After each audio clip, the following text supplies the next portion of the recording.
I know that you talk about the climate and how things are different from Red Mountain, but the other places you source from, do you find things like site-specific other than climate kind of things that you find differences in the Cabernets you're using?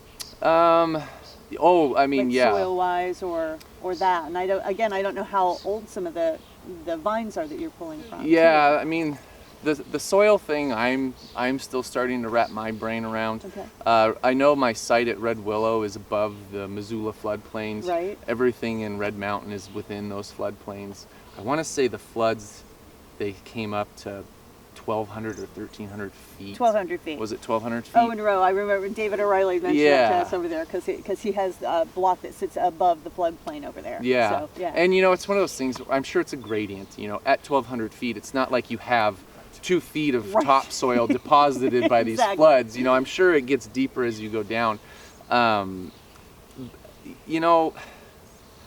The soil thing, like talking about terroir and how it affects the palate, it's been interesting. I'm trying to find more information. What I want to learn more about is not necessarily the soil composition, heavy metals and that sort of thing, what's in the soil. It's the microflora that I've been reading more about, and the microflora in the soil that form a symbiotic relationship with the plant. So that's kind of where my brain's at now. But the soil composition, I'm sure, would affect the microflora that are in the ground too. Yeah. So, but for me, I honestly, right now, I can't find a rhyme or reason. These volcanic soils, I feel like might give the wine some more of that mineral type character, less chalkier of a tannin. But, gotcha. Yeah. But Red Mountain, it's hot, it's early. Right. So its bloom happens in Red Mountain sometimes 3 weeks earlier. Oh, wow. And so I have a lot more hang time. I can get different flavor profiles. So it's not just the soil. Right. It's the climate and the window that you're growing in and those kind of things. Yeah, and it was fun talking to Fred Arts down in Red Mountain. He was talking a lot about the wind down there and how some areas get really windy, and from what I've read, when it gets really windy, it's very stressful on the plant, and it actually can delay ripening.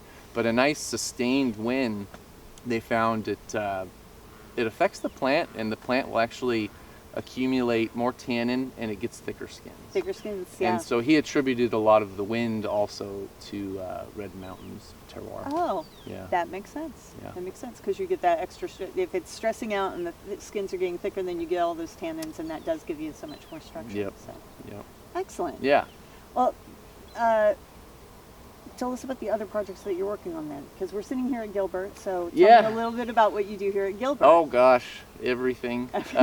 Dusty Jenkins is my assistant winemaker, so it's just he and I doing the winemaking. We'll bring in some help during harvest, kind of part-time. Gilbert Cellars, they're pretty much all estate fruit, so we focus a lot more on Bordeaux varietals now. This River Ridge vineyard, the block I was telling you about with these new clones, I've kind of really been geeking out about that, and the fruit coming out of there I'm really excited about. So we've moved a lot of our production to that vineyard.